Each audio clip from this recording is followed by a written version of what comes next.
untuk kita semua.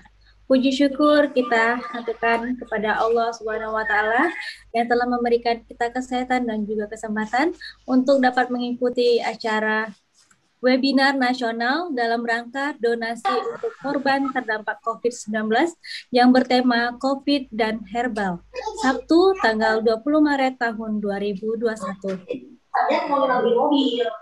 Yang terhormat Bapak Dr. Azaki, SPPD Nasim, KSM Penyakit Dalam, RSUP Dr. Suradi Negoro Klaten, pakar COVID nasional sebagai pembicara.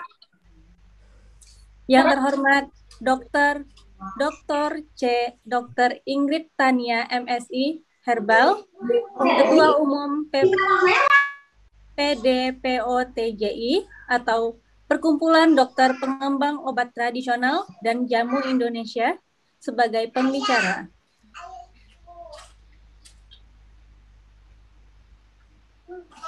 Yang saya hormati, Ibu Sofia Mardaliati, SS atau Dede Savero, sebagai moderator. Perkenalkan, saya Juwita Linggarani ST dari Dinas Perpustakaan dan Kearsipan Kota Tanjung Pinang yang akan membantu acara yang luar biasa ini sampai selesai nanti. Baiklah, acara diawali dengan lagu Indonesia Raya, dilanjutkan dengan Mengheningkan Cipta.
manage your team's work easily with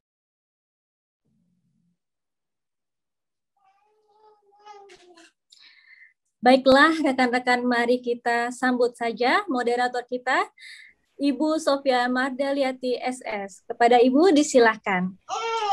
Terima kasih Mbak Juwita. Assalamualaikum warahmatullahi wabarakatuh. Senang sekali kita bisa ketemu lagi di acara webinar malam ini dengan topik yang sangat menarik yang menjadi tren saat ini adalah COVID-19 dan herbal.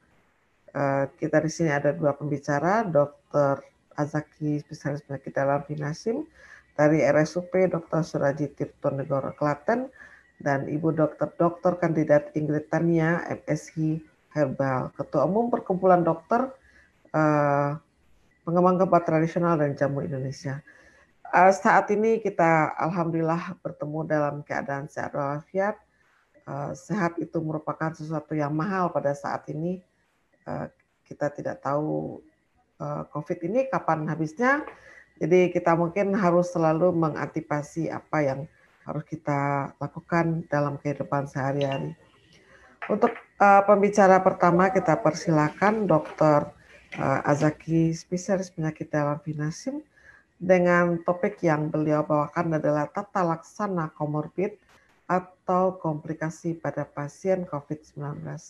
Untuk Dr. Azaki, kita persilakan untuk menyampaikan narasinya. Dipersilakan.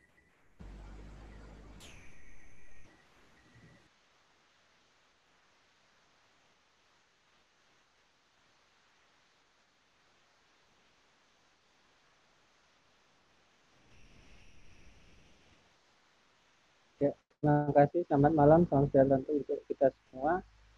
Terima kasih kepada moderator Ibu Sofia Mardaliati, Bu Dede, kemudian kepada Ibu Dr. Kandidat Dr. Ingrid Tania, Sister Sains Herbal, Ketua PD PODJI, kemudian pada para hadirin yang terhormat.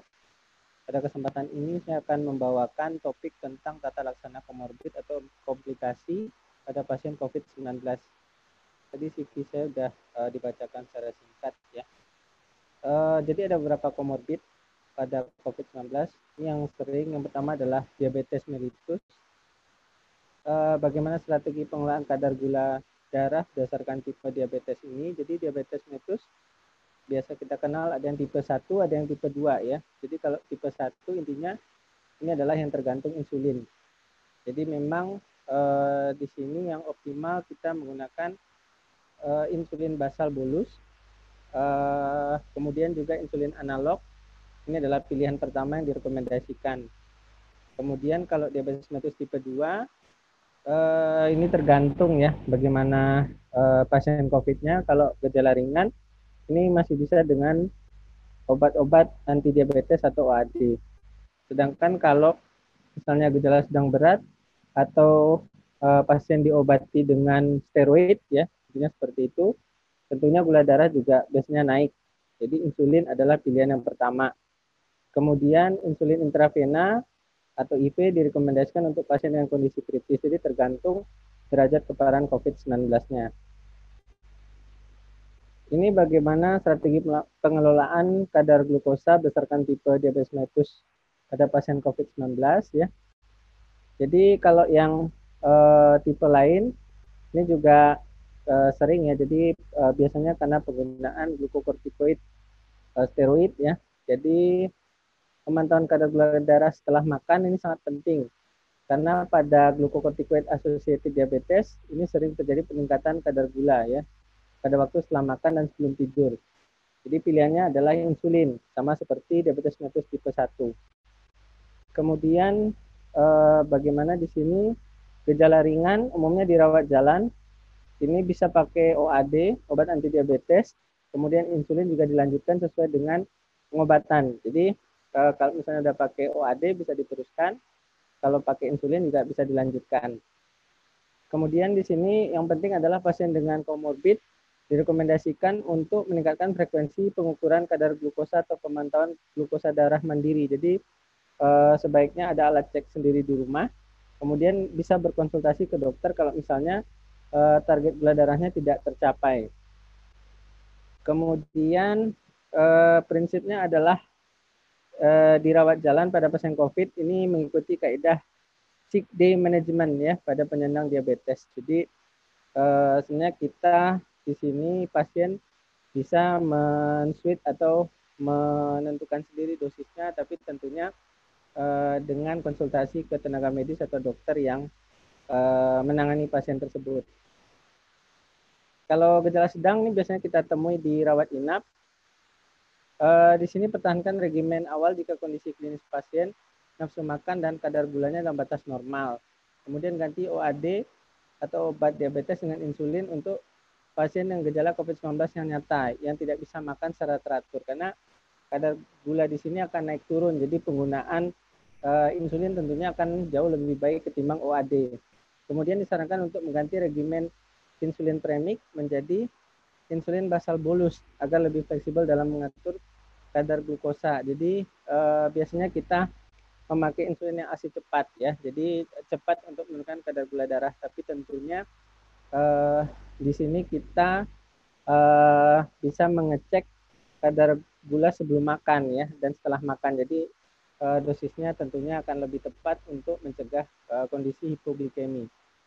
Kemudian di sini pada pasien yang berat dan kritis ini biasanya di hasil ICU, insulin intravena menjadi pengobatan ini pertama ya atau IV ya. Kemudian pasien yang sedang dalam pengobatan cuci darah gitu ya, proporsi glukosa dan insulin dalam larutan penggantian harus ditingkatkan atau dikurangi sesuai dengan hasil pemantauan kadar glukosa untuk menghindari hipoglikemi ya atau fluktuasi glukosa yang berat. Karena pada pasien-pasien cuci darah kadangkala kadar gulanya itu sudah terkontrol, sehingga kalau kita salah memberikan dosis insulin nantinya akan bisa menyebabkan kondisi hipoglikemi. Ini juga penting geriatri ya, usia lansia atau di atas 60 tahun ini adalah salah satu komorbid. Di sini kelompok geriatri ini sangat rentan untuk terkena penyakit COVID, sehingga sangat penting untuk melakukan pencegahan agar terhindar dari COVID-19 ya. Pencegahannya bisa dengan physical distancing, masker, dan pola hidup bersih dan sehat yang lainnya. Kemudian kondisi pasien geriatri juga meningkatkan kemungkinan terjadinya badai sitokin ya, karena geriatri tentunya sudah terjadi suatu kondisi yang dinamakan imunokompromis atau penurunan daya tahan tubuh. Kondisi-kondisi autoimun juga merupakan komorbid. Di sini pada pasien-pasien dengan penyakit autoimun atau inflamasi sendi, di sini gampang untuk terkena infeksi, intinya seperti itu, karena COVID ini adalah infeksi virus, sehingga bisa memperberat kondisi autoimun ya. Terapi yang diterima biasanya adalah imunosupresan. Ini adalah untuk mengendalikan imun supaya tidak berlebihan kondisi autoimunnya. Kemudian juga kortikosteroid ya, yang berkontribusi terhadap peningkatan risiko infeksi ya. Namun saat ini memang belum ada bukti yang menunjukkan peningkatan risiko infeksi pada populasi dengan penyakit autoimun, termasuk dalam terapi imunosupresan dan kortikosteroid ya. Kemudian anjuran yang diperlukan untuk pasien-pasien autoimun adalah tidak menghentikan pengobatan, karena di sini dia akan memacu kondisi flare. Jadi misalnya pada SLE, kalau kita tidak mengontrol pengobatannya atau menghentikan pengobatannya, itu bisa flare, jadi bisa memberat ya. Kemudian sebenarnya tidak ada perbedaan terapi COVID-19 pada pasien autoimun dengan yang tidak terinfeksi. Intinya pemilihan obat-obat imunosupresan tetap kita berikan ya. Kemudian juga di sini kita bisa memberikan kloroquine ya, hidroksikloroquine yang mempunyai efek inhibisi terhadap virus SARS-CoV-2 dan juga anti-IL-6. Ini dia dilaporkan berikan manfaat pada kondisi badai sitokin COVID-19. Ini penyakit ginjal juga morbid. Jadi infeksi COVID-19 yang berat dapat mengakibatkan kerusakan ginjal dan memerlukan perawatan di rumah sakit. Pada kondisi yang gagal ginjal kronis, biasanya kan perlu untuk dialisis atau transplantasi. ini merupakan kelompok dengan daya tahan tubuh yang rendah sehingga rentan terkena COVID-19. Kemudian pasien uremia juga sangat rentan terhadap infeksi dan memberikan variasi klinis yang luas ya, baik gejala maupun infeksi. Kemudian pasien dengan gejala infeksi pernafasan harus memberitahu tentang gejala infeksi ya, sehingga kita bisa mempersiapkan prosedurnya. Jadi biasanya pada kondisi gagal ginjal kronis bisa terjadi kondisi udem paru, itu bisa memicu sesak nafas. Kemudian HD-nya adalah biasanya khusus ya, yang pasien terkonfirmasi COVID. Kemudian di sini harus ditangani oleh stafnya yang berkompeten dan juga tentunya dengan APD yang sesuai. Kemudian pasien dengan dialisis peritoneal meminimalkan kunjungan ke unit CAPD karena ini bisa rentan ya terkena COVID. Apabila pasien CAPD terkena infeksi COVID ya, ini tentunya bisa mengakibatkan rawat inap ya, karena CAPD ini bisa memicu kondisi-kondisi infeksi ya, seperti misalnya peritonitis dan sebagainya ya, jenisnya seperti itu. Kemudian ada gastrointestinal juga merupakan komorbid ya. Di sini gejala gastrointestinal ternyata bisa menjadi gejala pertama pasien yang COVID-19. Jadi datang dengan nyeri perut, diare ya, sehingga lebih mengarah ke suatu infeksi usus. Jadi di saluran cerna atau gastrointestinal ini juga ada reseptor S2. Jadi reseptor S2 ini di seluruh tubuh termasuk di GI tract. Kemudian virus ini masuk ke organ melalui reseptor ini. Kemudian di sini ada gejala-gejala yang khas ya, diare, kemudian juga pada feses juga bisa ditemukan virus ini, sehingga dikatakan penularannya juga diduga fekal oral ya, seperti hepatitis A, kemudian typhoid dan sebagainya. Ini juga sering kejadian ya, trombosis dan gangguan koagulasi. Data-data menunjukkan bahwa gangguan koagulasi, jadi peningkatan D-dimer, kemudian fibrinogen degradation product ditemukan dengan kadar yang sangat tinggi pada pasien pneumonia akibat COVID yang meninggal. Jadi 71% pasien COVID-19 yang meninggal ini memenuhi kriteria DIC, Disseminated Intravascular Coagulation, berdasarkan kriteria dari International Society on Thrombosis and Hemostasis atau ISTH. Ini sering ya gangguan koagulasi ini. Di sini yang kita rekomendasikan adalah pemeriksaan D-dimer, kemudian massa prothrombin time atau PT, dan hitung trombosit pada semua pasien yang infeksi COVID. Jadi biasanya terjadi trombositopeni.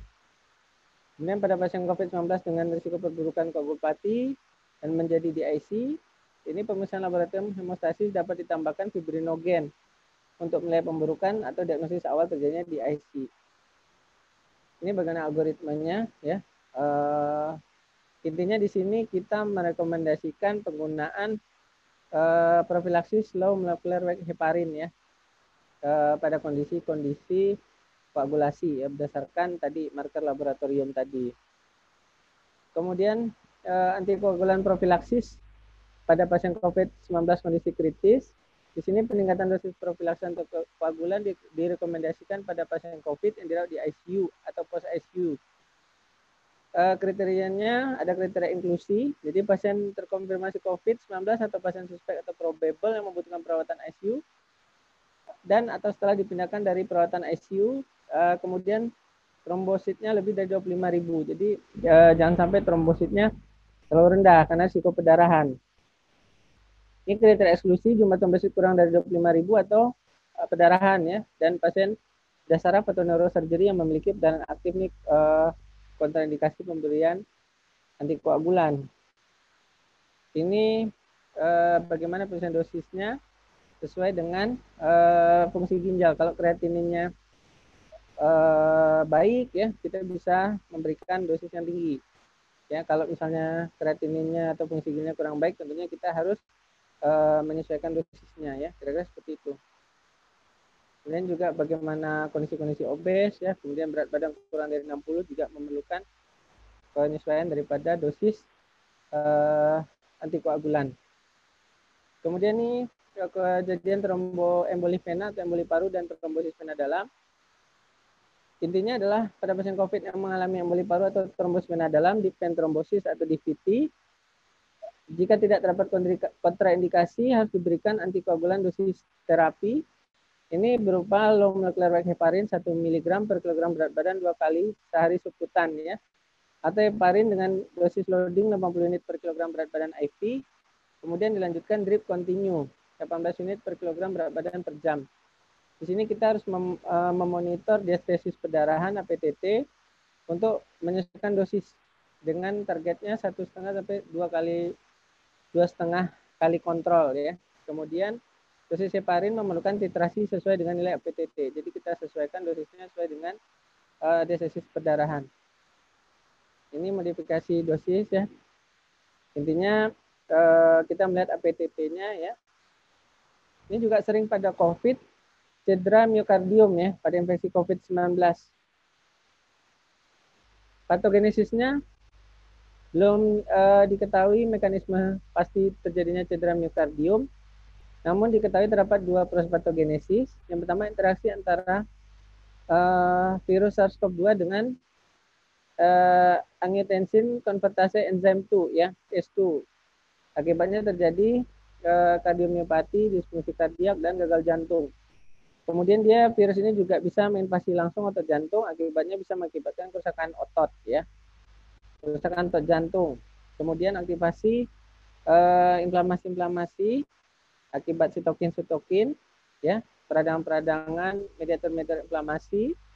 Ini juga bisa mengakibatkan disfungsi otot jantung dan kerusakan otot yang terus-menerus bahkan permanen.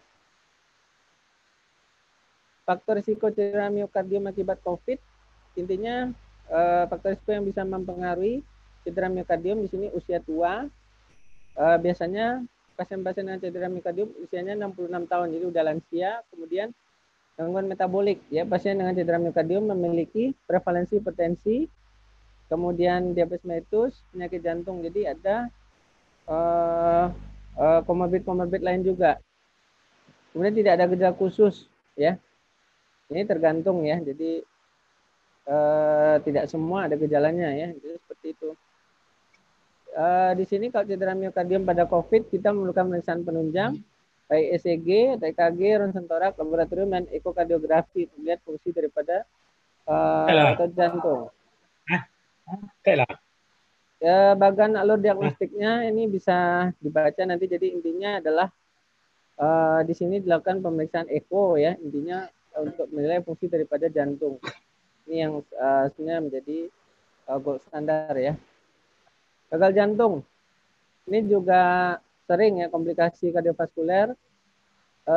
Ini meningkatkan risiko keparahan daripada COVID.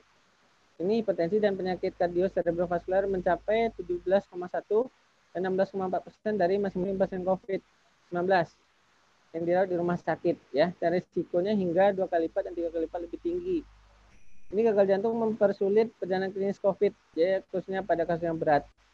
Mekanisme yang mendasari gagal jantung akut pada COVID-19 dapat meliputi iskemia miokard akut, infak atau peradangan atau miokarditis, sindrom distres napas akut, cedera gagal akut, hipervolemia, kardiomiopati yang diinduksi stres, dan berbagai penyakit-penyakit jantung lainnya. Kemudian pneumonia COVID-19 dapat menyebabkan status hemodinamik yang memburuk karena hipoksemia, dehidrasi, dan hipoperfusi. Ini hipertensi juga sering merupakan komorbid yang paling sering ya, justru hipertensi ini banyak terdapat pada pasien COVID yang mengalami ARDS, akut respiratory distress syndrome. Saat ini belum diketahui pasti apakah hipertensi tidak terkontrol merupakan faktor risiko untuk terjangkitnya COVID-19. Akan tapi pengontrolan tekanan darah dianggap penting untuk mengurangi beban penyakit. Ini manajemennya, intinya kalau sudah pakai obat hipertensi tidak perlu mengubah ya atau menyetop obat tersebut ya. Kemudian juga tidak diperlukan evaluasi klinik rutin pada saat pandemi COVID. Kemudian di sini kita memaksimalkan penggunaan telepon atau video, jadi tidak kontrol langsung ya. Ya, ada tulang. Ini yang juga sering adalah penyakit paru obstruktif kronis atau PPOK. Di sini PPOK pada masa pandemi disarankan untuk meminimalisir konsultasi secara tatap muka ya, karena gampang untuk memberat. Kalau misalnya tertular COVID dia bisa eksaserbasi akut. Kemudian di sini pasien PPOK diminta untuk tetap menggunakan inhaler atau oral yang sudah teratur digunakan. TBC ya, ini yang terakhir mungkin. Intinya harus tetap patuh menjalani pengobatan sampai sembuh, kemudian menjalani protokol kesehatan, etiket batuk, kemudian praktek hidup sehat dan bersih, rajin cuci tangan, jaga jarak, pakai masker, tetap diberikan OAT sesuai standar untuk kondisi suspek, probable, dan terkonfirmasi COVID. Kemudian prinsip yang dianjurkan adalah pengobatan TB tak berjalan tanpa pasien harus terlalu sering mengunjungi pasien kes untuk mengambil OAT. Ya, jadi intinya pasien suspek dan terkonfirmasi COVID-19 dengan gejala sedang dan berat, pasien dengan gejala sedang dan berat mendapat OAT sesuai standar di rumah sakit tempat pasien dirawat. Mungkin demikian dari saya kembalikan ke moderator. Ya. Terima kasih Dr. Razaki. Kita sudah mendengarkan penyakit apa saja komorbid yang bisa mengiringi COVID-19 ini dan bagaimana penanggulangannya secara medis. Kemudian untuk Bapak Ibu yang bertanya, kita habiskan dulu pembicara kita sampai pembicara kedua, baru boleh ada sesi tanya jawab ataupun langsung di chat room, nanti kita akan bacakan. Oke, yang kita tunggu adalah pembicara kedua, Ibu Dr. Kandidat Ingrid Tania, MSc Herbal. Beliau merupakan Ketua Umum Perkumpulan Dokter Pengembang Obat Tradisional dan Jamu Indonesia. Juga anggota Dewan Pakar Bidang Kesehatan IABIY, Ikatan Alumni Program Habibie, dan juga Wakil Pertama Departemen Jamu dan Pengobatan Nusantara, dosen dan peneliti obat tradisional dan herbal COVID-19, maksudnya obat tradisional dan herbal. Kita persilakan untuk Ibu Dr. Ingrid menyampaikan topik yang Ibu bawakan malam ini, yaitu COVID-19 dan herbal.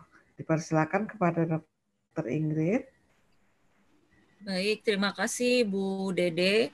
Assalamualaikum warahmatullahi wabarakatuh. Terima kasih atas kesempatannya saya diundang pada webinar dalam rangka donasi korban terdampak COVID. Semoga barokah ya amal yang dilakukan teman-teman Bu Dede dan semua yang ikut berkontribusi. Saya langsung saja izin share screen. Ini slide saya memang banyak ya, tapi nanti akan saya lewati beberapa slide karena kan waktu terbatas.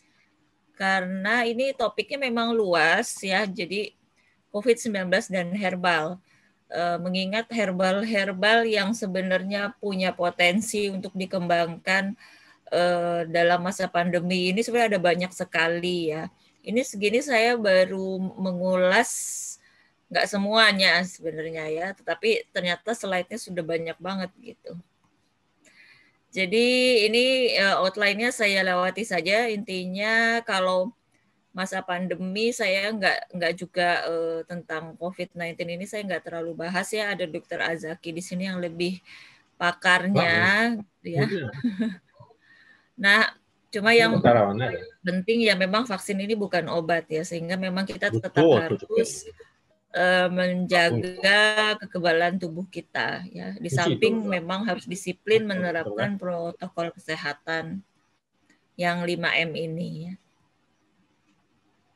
Kemudian yang penting adalah menjadi panutan ya. Artinya kita dalam menjalankan protokol kesehatan 5M ya, kita perlu jadi panutan ya. Jadi tidak hanya bicara tetapi memang perlu jadi panutan. Kemudian penting dalam kaitannya dengan herbal, kita penting untuk meningkatkan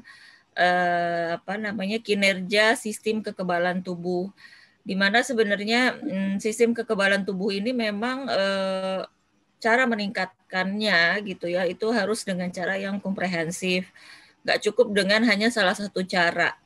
Yang kita sudah sering tahu ya, kita perlu konsumsi gizi seimbang kan. Kemudian kita harus istirahat cukup.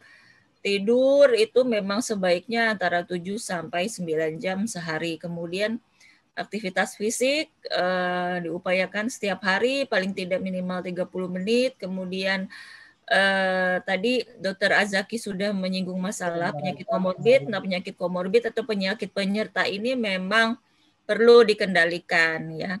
Kemudian juga upayakan tidak merokok, karena kalau merokok akan menurunkan imunitas tubuh. Kemudian juga seringkali kita memang membutuhkan suplemen dari luar ketika memang asupan dari makanan sehari-hari memang dirasakan misalnya kurang mencukupi, apalagi misalnya nggak sempat makan ini, nggak sempat minum ini, misalnya karena waktu kita terbatas, banyak kesibukan dan lain-lain.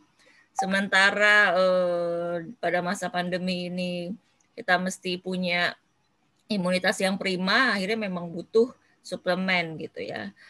Nah, cuma memang kita harus pahami bahwa memang tidak ada satupun obat maupun suplemen yang memang sudah punya cukup bukti ya untuk mencegah maupun mengobati COVID-19.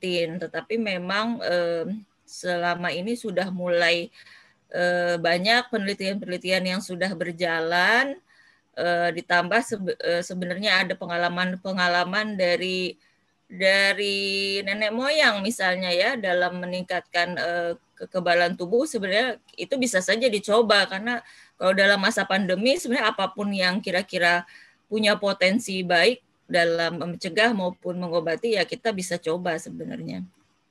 Nah, kalau dari ahli Perhimpunan Alergi Imunologi Indonesia ini merekomendasikan misalnya probiotik, mineral zinc, dan vitamin D3 ya, yang dapat meningkatkan sistem imun terutama dalam masa pandemi.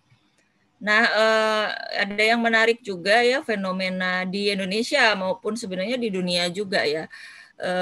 Kita juga berupaya untuk memanfaatkan bahan yang ada di alam gitu ya. Misalnya kalau saya kutip dari salah satu media di sini ada salah satu cara misalnya minum campuran jahe dan lemon gitu ya. Ya memang ini kalau dikatakan dia bisa mencegah atau tidak kan memang perlu pembuktian, tetapi setidaknya si jahe dan lemon ini sudah terkonfirmasi dia memang bisa memelihara sistem imunitas tubuh sebenarnya. Dan ini kan tergolong ke dalam herbal atau obat tradisional ya. Nah, ada fenomena sebenarnya yang menarik yang kita lihat di banyak negara, termasuk di negara asalnya COVID-19 ini sejak dari awal pandemi di negaranya, pemerintah Cina itu ternyata memang langsung dia memberikan terapi, standar terapinya, standar pengobatannya itu memang berupa kombinasi ya, kombinasi dari pengobatan konvensional dengan pengobatan komplementer, misalnya dengan obat tradisionalnya atau obat herbal Cinanya, dan ditambah misalnya yang tertera pada gambar ini misalnya terapi-terapi komplementer lain, misalnya akupuntur. Kemudian juga kita temukan ada banyak testimoni ya, testimoni di media massa, ya di media online. Walaupun memang kalau testimoni kita tetap harus konfirmasi dan verifikasi ya apakah itu memang benar, dan kemudian nanti bisa dibuktikan lewat penelitian. Kemudian yang menarik lagi di masa pandemi ini, itu banyak sekali penelitian bioinformatika ya. Penelitian bioinformatika ini penelitian pada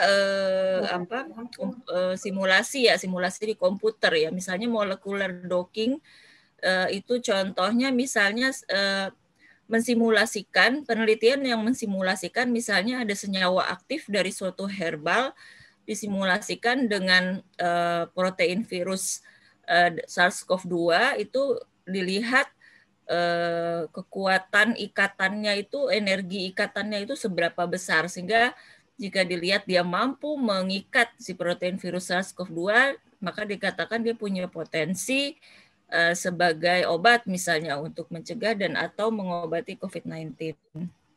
Nah, ini saya hanya mengulas sekilas aja bahwa misalnya kalau di Cina mereka pakai formula campuran dari macam-macam herbalnya di sana ya. Di sini herbalnya nggak ada ya, kecuali kalau import ya. Memang kalau di Cina ini mereka belum diuji klinik pun mereka langsung pakai ya. Karena mereka mempunyai argumentasi bahwa formula-formula herbal ini sudah lama dipakai dari sejak zaman nenek moyangnya untuk mengatasi gejala-gejala misalnya seperti demam, batuk, pilek, gitu ya, yang sakit tenggorokan yang memang sering menyertai gejala atau sering menjadi gejala COVID-19 juga. Jadi mereka langsung saja menggunakan itu. Kemudian juga ada pengalaman misalnya digunakan pada pandemi atau wabah yang sebelumnya ya, misalnya wabah SARS gitu, itu sudah pernah dipakai lalu mereka pakai juga karena mereka langsung berargumen pada SARS efektif, jadi kemungkinan untuk SARS-CoV-2 untuk COVID-19 ini bisa efektif juga. Jadi mereka pakai dulu, setelah pakai baru mereka sambil melakukan uji klinik gitu. Kalau di Cina seperti itu. Ini juga salah satu formulanya ada yang namanya ephedra. Nah, cuma ephedra ini memang kalau di Indonesia termasuk bahan terlarang ya, bahan herbal terlarang karena memang ada efek-efek efek-efek samping yang bisa mengenai sistem kardiovaskuler ya, yang misalnya meningkatkan tekanan darah, sehingga ini harus hati-hati dikonsumsi pada orang dengan hipertensi misalnya atau penyakit jantung. Jadi makanya di Indonesia ini termasuk sebenarnya bahan yang dilarang. Tapi kemarin pas pandemi ada donasi dari Cina, mereka ngasih ada namanya obatnya Lianhua Xingwen ya, itu terkenal banget, tapi itu mengandung ephedra, sehingga sekarang lagi dikaji Badan POM apakah akan di stop atau tidak gitu. Tapi waktu itu udah sempat masuk dan laku keras di sini ya. Nah, di India juga mereka pakai macam-macam, dan di sana herbal-herbalnya banyak kemiripan sebenarnya ya sama Indonesia ya. Ada lada hitam ya, Piper nigrum ini lada hitam, terus Zingiber officinalis itu jahe ya. Kemudian Nigella sativa itu jinten hitam atau habatus sauda. Jadi ada banyak persamaan dengan herbal-herbal di sini ya. Dan ini memang mereka juga langsung pakai juga, belum diuji klinik mereka langsung pakai karena apa? Karena memang dari zaman nenek moyang misalnya dipakai untuk meredakan gejala-gejala batuk gitu ya, atau meredakan gejala-gejala asma, misalnya sesak nafas, mereka langsung pakai. Nah, ini juga beberapa contoh yang lain ya. Misalnya pakai buah pala, Myristica fragrans ya, kemudian bisa pakai kayu manis di sana, Cinnamomum zelanicum, dan masih banyak lagi sih formula yang lain ya. Ini saya hanya sekilas saja. Kemudian kalau di negara Arab misalnya mereka ada formula misalnya Unani Medicine. Nah, ini di sana juga langsung dipakai untuk terapi komplementer pada pasien COVID-19. Nah, kalau di Eropa juga sebenarnya sama, mereka juga memakai herbal juga untuk terapi komplementer. Kalau kita rajin baca berita dari sana juga, di sana banyak sebenarnya pemberitaannya, dan beberapa memang menjalani uji klinik juga ya di Eropa. Ini juga ini formula yang sudah sangat terkenal, misalnya untuk meredakan gejala-gejala batuk, gitu, pilek, demam, meriang yang seringkali menyertai COVID-19 ya. Nah, bagaimana dengan obat tradisional kita, herbal Indonesia? Apa punya tempat gitu ya dalam upaya pencegahan atau pengobatan COVID-19, ataukah hanya sebatas pada upaya promotif saja? Nah, obat tradisional ini kalau di Indonesia kan dibagi 3 ya. Kategorinya ini berdasarkan klasifikasi dari Kemenkes maupun dari Badan POM. Ada yang namanya jamu, ada yang namanya obat herbal terstandar, ada yang namanya fitofarmaka. Yang jamu ini pembuktiannya empiris ya. Jadi Artinya pembuktiannya berdasarkan pengalaman dan observasi yang sifatnya turun-temurun dari generasi ke generasi ya. Kemudian ada lagi obat herbal terstandar atau OHT, ini artinya bahan herbalnya telah terstandarisasi dan sudah melalui uji praklinik ya, biasanya uji keamanan dan uji manfaat pada hewan coba.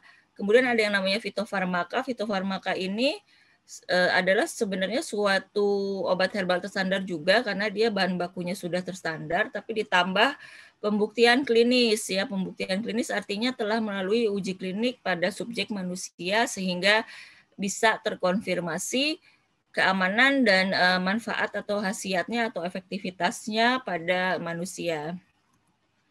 Nah, sebenarnya jamu sendiri kalau mau diambil definisinya secara luas, itu sebenarnya artinya obat tradisional Indonesia. Jadi sebenarnya tidak terbatas pada definisi atau penggolongan atau pengelompokan ini ya.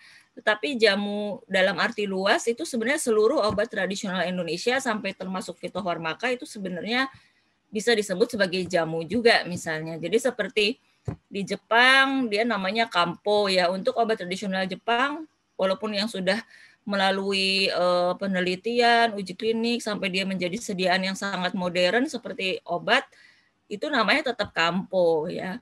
Kemudian misalnya di Korea ada yang namanya sasang. Dan obat-obat tradisional ini memang sebenarnya tidak dari dulunya memang tidak hanya digunakan untuk upaya promotif dan preventif saja gitu, tetapi memang sebenarnya sudah dari dulu juga digunakan untuk kuratif maupun rehabilitatif, walaupun memang kuratifnya memang untuk penyakit-penyakit tertentu gitu ya. Nah ini sih hanya gambar ya. Bude Jamu itu ada program dari Kemenkes namanya Bugar dengan Jamu, cuma ini hanya dalam rangka upaya promotif dan preventif. Nah ini beberapa jamu ya yang formulasinya sebenarnya sudah sangat tradisional yang turun-temurun. Tetapi ternyata dari kalau diteliti bahan per bahan ya, ternyata memang banyak yang punya khasiat sebagai antioksidan gitu ya. Kemudian punya khasiat sebagai antiinflamasi. Itu kebanyakan seperti itu ya khasiatnya. Dan ternyata juga banyak yang bersifat imunomodulator yang memodulasi respon imun. Ini misalnya contoh ramuan empon-empon yang sebenarnya populer sekali di masa pandemi ini ya, dan sebenarnya resepnya ada berbagai variasi, dan ini memang seperti halnya makanan fungsional atau minuman fungsional ya, artinya memang punya efek atau dampak terhadap kesehatan, dan ini sebenarnya pangan gitu ya. Jadi memang kalau yang empon-empon seperti ini peruntukannya memang untuk promotif dan preventif ya. Dan dalam arti ini bisa memelihara atau memaintain misalnya vitalitas atau kebugaran, kemudian memelihara imunitas tubuh kita ya, tentunya memang harus dibarengi dengan upaya-upaya yang lain. Nah, kalau kita belajar dari sejarah, nah Indonesia ini kan dulu tahun 1918 pernah dilanda wabah virus influenza. Dulu namanya flu Spanyol ya. Jadi dulu namanya wabah flu Spanyol, tapi sebenarnya itu adalah virus influenza. Nah, waktu tahun 1918 kan ketersediaan obat-obatan modern konvensional terbatas. Sehingga yang dipakai pada saat itu adalah jamu ya. Dan jamu yang dipakai masyarakat pada saat wabah influenza itu adalah jamu cabai puyang ya, dan jamu temulawak. Jadi cabai puyang itu dari cabai Jawa dan lempuyang ya. Nah, dari Balitbangkes Kemenkes sendiri juga pernah mengeluarkan flyer seperti ini ya. Ada beberapa tanaman yang secara turun-temurun telah dikenal luas oleh masyarakat untuk meningkatkan daya tahan tubuh, misalnya pegagan, bawang putih, temulawak, temu mangga, kunyit, meniran, dan sebenarnya masih banyak lagi yang lain. Ini hanya sebagian saja. Nah, ini ada beberapa contoh ramuan untuk meningkatkan daya tahan tubuh gitu ya. Dan ini memang ramuan yang bisa dibuat oleh setiap rumah tangga. Ya, artinya ketika seseorang memang kondisi ekonominya tidak begitu bagus gitu, misalnya selama masa pandemi ini, misalnya tidak punya kemampuan finansial untuk membeli suplemen misalnya, bisa coba dengan cara ini gitu ya, karena ini tergolong murah gitu ya, jahe, pegagan, temulawak, walaupun sebenarnya bahan-bahan ini jahe gitu itu sebenarnya harganya memang naik ya selama masa pandemi ini, tapi masih bisa dijangkau lah oleh masyarakat Indonesia. Nah, kalau ini sebenarnya beralih ke sistem imunitas. Nah, cuma sistem imunitas saya juga tidak akan terlalu bahas panjang-panjang karena kita lebih fokus di herbalnya ya. Tetapi ini hanya sekilas aja mengingatkan saja bahwa herbal itu biasanya bekerja pada masa pandemi ini, pemanfaatannya adalah sebagai regulator sistem imun gitu ya, imunomodulator juga memodulasi respon imun ya. Dan kita udah tahu sistem imun adalah segala mekanisme tubuh kita untuk mempertahankan keutuhannya terhadap bahaya dari luar maupun dalam tubuh sendiri. Kalau virus COVID-19 tentunya itu bahaya dari luar ya, patogen. Nah, ini artinya infeksinya keparahannya memang tingkat keparahannya tergantung 3 faktor ya. Sistem imun kita ada yang terbagi alamiah maupun yang didapat ya, dan bahan-bahan herbal ini sebenarnya bisa bekerja pada sistem yang alamiah maupun sistem yang didapat ya. Nanti kita lihat pada slide berikutnya ya, di mana memang sistem imunitas tubuh kita kan sebenarnya bertingkat-tingkat ya, dari yang lapisan paling luar, misalnya lapisan kulit, membran mukosa itu, nah, lalu berlanjut lagi ke sistem imunitas yang innate, lalu sampai ke dalam lagi misalnya sistem imun yang adaptif di mana ada sel B misalnya antibodi ya.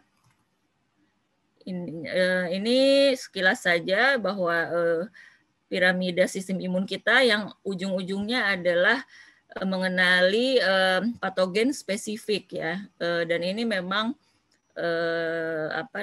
cara kerjanya vaksin juga di sini sebenarnya. Ini saya lewati ya, respon imun. Nah, untuk respon imun pada infeksi virus juga pada umumnya sama sih dengan respon imun secara umum ya, di mana sebenarnya pada fase 1 ketika ada respon imun yang innate ya, yang alamiah, sebenarnya infeksi dapat di-stop perjalanannya ya kalau sistem imunitas kita cukup kuat melawan patogen yang masuk. Nah, ini saya beranjak ke istilah imunomodulator. Imunomodulator adalah suatu substansi yang dapat memodifikasi respon imun. Jadi pada masa pandemi ini pasti kata-kata imunomodulator ini termasuk kata-kata yang paling populer juga ya. Karena memang dia fungsinya seperti itu, dan memang tujuan utamanya pemakaian imunomodulator adalah mengembalikan ketidakseimbangan sistem imun yang terganggu. Nah, untuk bahan herbal sendiri itu pada masa pandemi ini yang relevan dipakai adalah yang bersifat imunostimulan ya. Jadi ini adalah suatu imunomodulator yang dapat meningkatkan kerja komponen-komponen sistem imun. Jadi memang biasa diberikan untuk pada kasus-kasus penyakit infeksi. Nah, banyak herbal yang bisa dipakai. Misalnya kalau dari luar negeri yang terkenal yang memang ada juga diimpor juga ke sini ya, ke Indonesia, misalnya echinacea, ada elderberry, ada ginseng, ada ganoderma, ada saffron. Kemudian kalau di Indonesia sendiri juga ada tanaman-tanaman lain, misalnya meniran, jinten hitam, kunyit, sambiloto, bawang putih, kelor, jahe, pegagan, temulawak, dan lain-lain ya, termasuk misalnya rempah-rempah lain, misalnya cengkih, itu juga termasuk imunostimulan ya. Kalau imunosupresif itu biasanya pemakaiannya untuk menekan respon imun ya, misalnya pada kondisi-kondisi penyakit autoimun ataupun mencegah penolakan transplantasi organ. Jadi yang akan lebih dibahas pada masa pandemi biasanya adalah herbal-herbal yang bersifat imunostimulan. Nah, dari tanaman-tanaman obat yang begitu sangat banyak, ini sekadar dikelompokkan, tapi ini juga belum semua ya. Ini hanya sebagian saja. ada yang baru sebatas punya pengalaman empiris atau pengalaman dari generasi ke generasi untuk memelihara kekebalan tubuh. Kemudian ada yang scientific evidence. Yang scientific evidence ini dia herbalnya sudah punya pembuktian melalui uji praklinis pada hewan coba. Kemudian yang clinical evidence, herbal-herbal yang sudah diuji klinik pada manusia yang bersifat meningkatkan imunitas ya. Dan biasanya herbal-herbal juga hampir semuanya bersifat antiinflamasi atau anti peradangan, sehingga sebenarnya kalau ini dipakai meningkatkan sistem imun, tapi dia meningkatkan sistem imunnya tidak menjadi berlebihan gitu ya, karena ada mekanisme seperti imunosupresi juga lewat mekanisme antiinflamasi ya. Jadi ketika memang tubuh membutuhkan sistem imun ditingkatkan, dia akan ditingkatkan, tetapi ketika terjadi peradangan yang berlebihan akibat penyakit virus misalnya, ada sifat antiinflamasi di situ ya dari herbal-herbal ini. Nah, ini beberapa contoh imunomodulator. Nah, ini contohnya misalnya yang terkenal, dan ini sudah diuji klinik ya, diuji klinik di Pakistan pada kasus COVID-19. Ternyata hasilnya baik ya, diteliti dengan metode randomized control clinical trial. Jadi sudah pakai gold standard juga, tapi memang tidak double blind ya, karena memang ada di situ penelitiannya jinten hitam dikombinasi dengan madu. Madunya kan tidak bisa disamarkan ya. Jadi jinten hitam dan madu dikombinasikan diuji klinikan pada pasien COVID-19 sedang sampai berat ya di Pakistan, dan hasilnya ternyata bermakna ya, berbeda bermakna dengan yang tidak diberikan tambahan jinten hitam dan madu gitu. Nah, terus karena apa nih si jinten hitamnya? Karena dia ternyata punya sifat imunostimulasi. Kemudian juga dia punya sifat anti radang, bersifat multi organ protektif dan aman untuk pemakaian jangka panjang, sehingga memang juga sering dipakai untuk semacam upaya pencegahan ya, walaupun pencegahannya tidak spesifik. Upaya pencegahan terhadap infeksi ya, termasuk infeksi COVID-19. Kemudian ada lagi daun kelor. Daun kelor ini juga banyak di Indonesia. Dan ternyata juga dari hasil penelitian dia bersifat imunostimulasi, di samping dia juga merupakan sumber nutrisi yang bisa membantu mengatasi kondisi gizi buruk ya, dan tentunya aman untuk pemakaian jangka panjang. Nah, ini yang uji klinik di Pakistan ya, tadi saya sudah sebutkan, ternyata memang hasilnya baik ya, dan memang ini perlu ditingkatkan lagi uji kliniknya, misalnya dengan meningkatkan jumlah subjek penelitiannya sehingga menjadi lebih meyakinkan lagi buktinya ya. Kalau ini tadi kelor tadi sudah sekilas saya bahas bahwa intinya dia selain punya sifat sebagai sumber nutrisi, juga ada sifat sebagai imunostimulan ya. Karena di samping ada senyawa flavonoid ya yang bersifat antioksidan, juga adanya vitamin dan mineral itu juga akan bersifat juga sebagai imun booster ya. Ini hasil penelitiannya.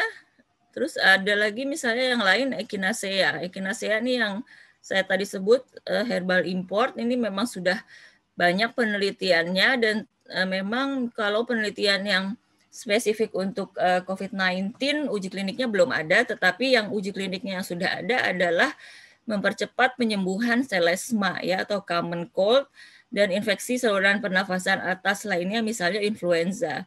Nah, cuma kalau Echinacea memang ada maksimal pemakaian secara berturut-turut hanya 8-16 minggu. Setelah itu harus jeda 2 minggu, baru bisa lanjut lagi 8-16 minggu, jeda lagi 2 minggu, jadi begitu seterusnya. Karena apa? Karena ini prinsip kehati-hatian aja supaya tidak mencetuskan penyakit autoimun misalnya ya, sehingga dia menjadi kontraindikasi pada penyakit autoimun. Kemudian ada herbal yang terkenal lain itu Sambiloto. Sambiloto ini kemarin nih sampai laku keras ya, di sini juga laku keras. Karena apa? Karena setelah di Thailand itu melakukan uji klinik ya, uji klinik terhadap Sambiloto pada pasien COVID-19 ringan, hasilnya juga bagus ya. Ada perbedaan signifikan dibandingkan tidak ada kombinasi placebo. Jadi di sini yang dibandingkan kan obat standar plus Sambiloto dibandingkan dengan obat standar plus placebo ya.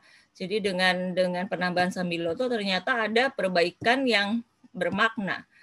Dan ini memang di Thailand ini walaupun uji kliniknya baru melibatkan subjek yang belum banyak, tetapi hasilnya sudah bagus. Dan kalau di sana pemerintah Thailand langsung memasukkan Sambiloto ini sebagai terapi komplementer yang resmi ya di rumah sakit pemerintah. Jadi memang sudah menjadi protokol dari pengobatan COVID-19 ringan di sana. Dan dari penelitian juga yang sudah sampai tahap in vitro ya, tahap di lab itu sudah diuji cobakan terhadap virus SARS-CoV-2 dan dia bersifat antivirus ternyata. Dan juga sebagai terapi simptomatik misalnya pada COVID-19 dia bisa bantu menurunkan demam, meredakan batuk ya. Juga membantu mengurangi sesak nafas. Ini memang ada penelitian ya pada Echinacea ya, tapi sebenarnya sih bukan uji klinik yang langsung pada pasien COVID-19, tapi ini sebenarnya semacam review. Dan review di sini Echinacea ini meningkatkan fungsi imun dan tidak memicu terjadinya badai sitokin. Ini penelitian dari Sambiloto ya. Nah, ini penelitiannya di Indonesia dan dia punya aktivitas sebagai antivirus dan imunostimulan. Cuma kalau yang ini penelitiannya belum pada virus yang spesifik SARS-CoV-2. Yang sudah spesifik antivirus terhadap SARS-CoV-2 itu uji in vitro-nya di Thailand. Ya, kalau ini uji bioinformatika ya, ada senyawa aktif dari Sambiloto yang bersifat antivirus SARS-CoV-2. Ya, ini yang tadi saya sebutkan bahwa di Thailand si Sambiloto ini sudah dimasukkan dalam protokol pengobatan yang resmi di sana ya untuk terapi komplementer. Nah, di Indonesia juga ada tanaman yang termasuk asli, itu adalah meniran atau nama latinnya Phyllanthus niruri, dan dia bersifat imunostimulasi, dan hasil uji kliniknya ini mempercepat penyembuhan infeksi virus cacar air ya. Kemudian juga dia pernah diuji klinik pada jamaah haji ya, pada jamaah haji diuji klinik dan ternyata hasilnya terdapat perbedaan bermakna dengan jamaah haji yang tidak diberikan meniran ya. Di situ dilihat kejadian-kejadian yang flu-like symptomnya ya, flu-like syndrome-nya atau flu-like illness yang dijadikan parameter ya. Jadi seberapa banyak yang terkena infeksi seperti common cold atau influenza, dan ternyata pemberian meniran ini membantu meningkatkan imunitas tubuh terhadap infeksi common cold dan infeksi influenza ya. Nah, ini juga hasil penelitian yang membuktikan bahwa ekstrak meniran itu bersifat imunomodulator yang utamanya aktivitasnya adalah imunostimulasi yang relevan penggunaannya pada penyakit-penyakit infeksi. Lalu saya beralih ke jahe. Ini jahe juga sangat amat terkenal dan dia memang sudah terbukti bersifat imunostimulasi, kemudian ada sifat anti-inflamasi atau anti radang, dan juga punya properties sebagai pereda batuk dan pereda gangguan pencernaan. Jadi kalau ada keluhan-keluhan seperti mual gitu ya, muntah, kemudian kembung, itu bisa bantu diatasi dengan jahe. Tetapi memang ada beberapa orang yang sensitif terhadap jahe, dalam arti sensitifnya di sini misalnya tidak tahan terhadap pedasnya jahe. Jadi ini memang tidak semua orang juga bisa terima ya. Tapi yang pasti jahe ini aman untuk pemakaian jangka panjang, sepanjang memang tidak berlebihan dosisnya. Ini beberapa penelitiannya, tapi memang kebanyakan penelitiannya baru penelitian in silico atau molecular docking atau bioinformatika. Nah, kalau kunyit, kebetulan tadi pagi saya juga habis memberikan webinar tentang kunyit. Kunyit ini juga baik sekali karena dia bersifat imunostimulasi, juga bersifat anti radang, juga bersifat memelihara dan memperbaiki sistem pencernaan. Dia punya sifat anti ulkus, jadi akan membantu memperbaiki mukosa lambung gitu ya, melindungi mukosa lambung. Kemudian juga aman untuk pemakaian jangka panjang ya. Dia punya aktivitas antiinflamasi, antioksidan, antimikroba, dan sebenarnya dia punya sifat antikarbsinogenik walaupun memang ini penelitiannya baru sampai tahap hewan coba ya, praklinik, karena punya senyawa-senyawa aktif yang tergolong namanya kurkuminoid. Nah, ini juga efek imunomodulasi. Kemudian juga ada beberapa penelitian yang ternyata mengungkapkan kurkumin yang terkandung dalam kunyit bisa mencegah terjadinya badai sitokin. Yang ini pada virus Ebola dan pada virus influenza. Tapi ada juga penelitian yang lain sudah membuktikan ternyata juga mampu mencegah badai sitokin pada COVID-19. Nah, kenapa si kunyit ini begitu baik? Karena ada kandungan si kurkuminnya tadi ya. Kemudian ini yang saya bahas sekarang adalah temulawak. Temulawak ada kesamaan juga dengan kunyit. Kemudian di temulawak juga ada kandungan santorizol ya. Dan dia punya sifat yang hampir sama dengan kunyit karena memang sama-sama genus, sama-sama kurkuma ya. Jadi dia punya sifat imunostimulasi, punya sifat anti radang, ada sebagai adaptogen, jadi sifatnya menstabilkan hormon ya. Kemudian ada si santorizolnya ini juga punya kerja atau aktivitas meningkatkan nafsu makan, sehingga ini baik juga diberikan pada orang dengan infeksi virus COVID-19 di mana dia misalnya ada gangguan, maksudnya nafsu makan yang menurun, itu bisa diberikan komplementer atau suplementasi dengan temulawak. Nah, di Badan POM sendiri sudah mengeluarkan buku pedoman penggunaan herbal dan suplemen kesehatan terkait COVID-19. Nah, kalau ini kencur juga sama ya. Jadi banyak sekali empon-empon gitu ya yang punya efek imunostimulasi. Rempah-rempah juga ya, ini kencur salah satunya. Kemudian ini mekanisme imunostimulasi oleh herbal, bagaimana suatu herbal itu bisa bersifat imunostimulan ya, dan memang imunostimulannya bersifat non-spesifik ya, tidak seperti vaksin yang bersifat spesifik ya. Dan dia tapi bisa bekerja pada atau memediasi imunitas kita dan sel-selnya ya, misalnya sel T, makrofag, T helper, natural killer cell, kemudian juga memodulasi sekresi misalnya interleukin, interferon, misalnya imunoglobulin A dan M.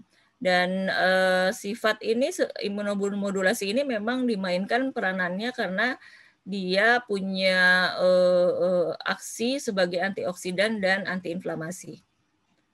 Nah, jadi intinya sih imunomodulator herbal ini akan menstimulasi self-regulating capacity ya, dalam hal imunitas. Nah, dengan ini maka daya tahan tubuh bisa meningkat. Kalau daya tahan tubuh meningkat, bisa menurunkan kerentanan terhadap infeksi. Jadi artinya mengurangi kerentanan kita atau jadi kita lebih tahan lah gitu ya. Kemudian juga kalaupun kita terkena sakit, dengan daya tahan tubuh yang kuat, maka pemulihan akan lebih cepat dari infeksi dan akan mengurangi kemungkinan bertambah parah ya. Dan pada penelitian di India, itu pemberian imunomodulator herbal pada anak-anak ternyata mengoptimalkan tumbuh kembang anak. Jadi diuji klinikan dibandingkan antara anak-anak yang tidak diberikan imunomodulator herbal dengan yang diberikan, dan hasilnya berbeda secara signifikan, dan ternyata memang tumbuh kembang anak ini menjadi lebih optimal. Nah, kalau ini kandungan beberapa senyawa yang berpotensi sebagai antivirus. Misalnya kalau kurkumin tadi di dalam kunyit, kemudian alisin di dalam bawang putih gitu ya, acetylcholine di dalam pegagan misalnya. Ini beberapa contoh ya, misalnya katekin di dalam di dalam green tea, teh hijau, misalnya filantin di dalam meniran ya. Nah, kemudian yang terkenal lagi misalnya kayu putih ya, kayu putih dan eukaliptus. Sebenarnya kayu putih dan eukaliptus itu berbeda ya. Kalau eukaliptus sebenarnya aslinya bukan dari Indonesia, dia banyaknya di Australia dan memang daunnya biasa jadi makanannya koala. Kemudian kalau kayu putih itu yang memang distribusinya termasuk asli Indonesia juga ya, banyak misalnya di Papua. Kemudian di Maluku, di Sulawesi ya. Ini lebih asli kita lah kalau kayu putih dibanding eukaliptus. Nah, kalau kayu putih memang dari dulu memang sering dipakai untuk misalnya meredakan pilek gitu ya, dengan menghirup minyak atsirinya ya, volatile oilnya misalnya. Kemudian juga untuk mengatasi kembung, tapi memang rata-rata pemakaiannya topikal ya. Tetapi dari zaman nenek moyang dulu ternyata ada juga yang minyak kayu putih ini yang diteteskan ya ke dalam 1 gelas air, kemudian diminum. Jadi beberapa tetes itu maksimum 5 tetes.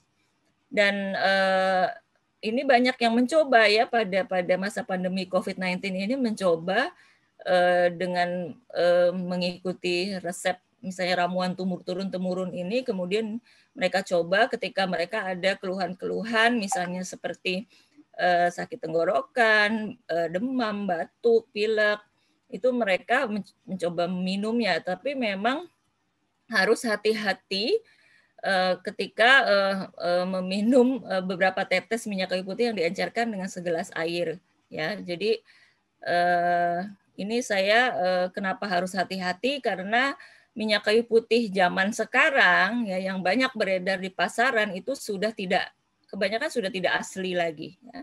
Kebanyakan sudah dicampur dengan kerosin, minyak lemak, melaleucas symbiocarpa ya, termasuk minyak eukaliptus yang palsu ya, yang dari Cina. Ini murah banget memang. Jadi dia merupakan fraksi sineol dari camphor laurel, dan makanya saya sarankan untuk tidak meminum minyak kayu putih walaupun hanya 1-5 tetes dalam 1 gelas air. Kenapa? Karena kita nggak yakin itu kayu putihnya asli atau tidak ya. Kemudian juga ada efek samping hipoglikemi. Nah, kalau eukaliptus ini memang tidak boleh diminum sama sekali ya. Ini memang hanya untuk inhalasi. Ini beberapa penelitiannya, tapi kebanyakan molecular docking.